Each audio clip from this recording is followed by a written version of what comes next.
Okay, gonna do what I really don't normally do, and actually second time this week, so it's probably an all-time high. Make a response to someone's video.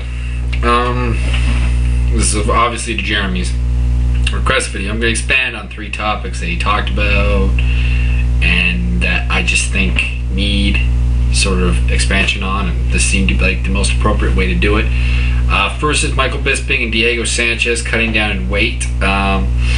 It's a good thing for both of them because both were a little undersized at their weight. And the other thing is they're moving out of probably the 2 best divisions UFC has, Bisping in the 205 and Sanchez in the 170. Bisping is moving into one of their crappier divisions. I mean, it has a good champion, Anderson Silva, at 185, but aside from that, I mean, it is short on contenders.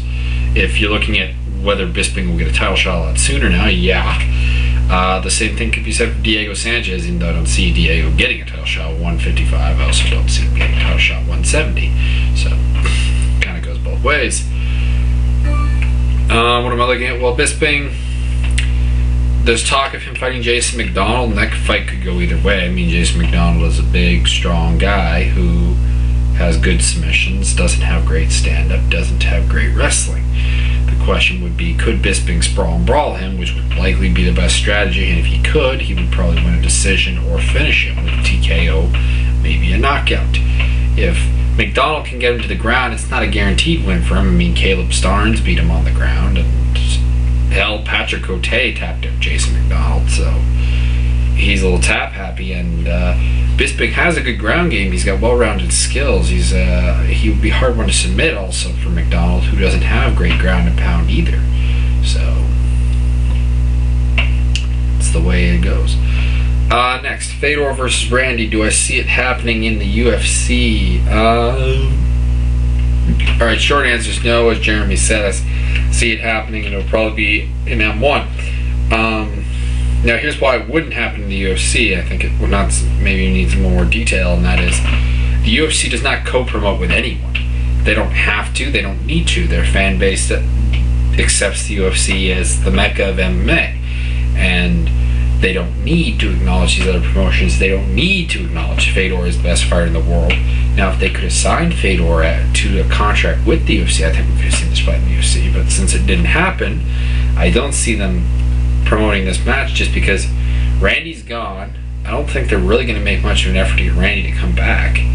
They're not probably going to go after Fedor again because, like I said, UFC's mainstay fans, it's not an insult to them, it's a case of a little bit of ignorance. They don't really know MMA outside of the UFC, and the UFC gets away with bare minimum cards. They make a good enough card to sell a pay-per-view, but they don't go the extra mile, as it were, to put on a great card. They put on a good card.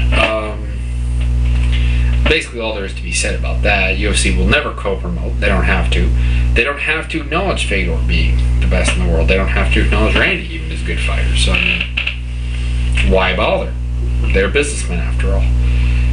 Finally, the death of Hein Gracie. Okay, unlike a lot of the other YouTubers, I did actually meet Hein Gracie once down in Brazil because I traveled a fair bit with my brother, and for varying reasons.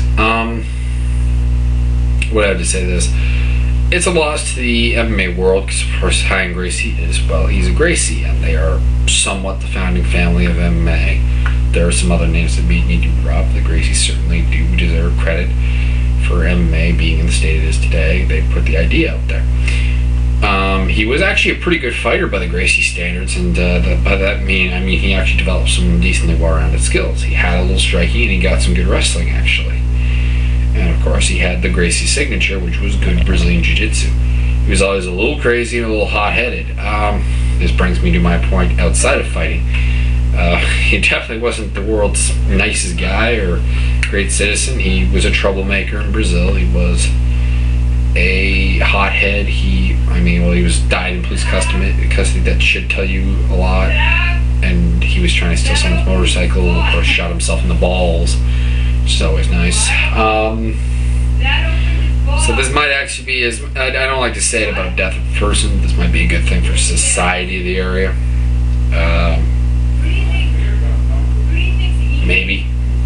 gonna maybe sound like a bit of an ass, but I gotta throw it out there.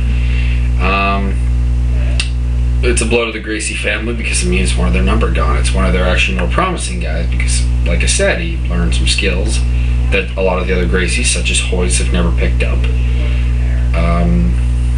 And he was a phenomenal, and he was actually a pretty good athlete, which some of the Gracies just really aren't.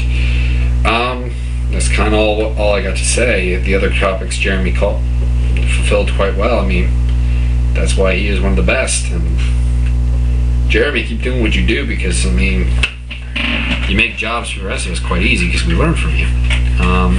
That's all I have to say. If you want to check out my channel, just go to youtube.com/mutered. A little shameless self-promotion there, just because, I don't know, you want to. Okay, that's all for now. Maybe some videos later. Nothing really coming up. Oh wait, I do have my Urinoko video at some point, but anyways, later.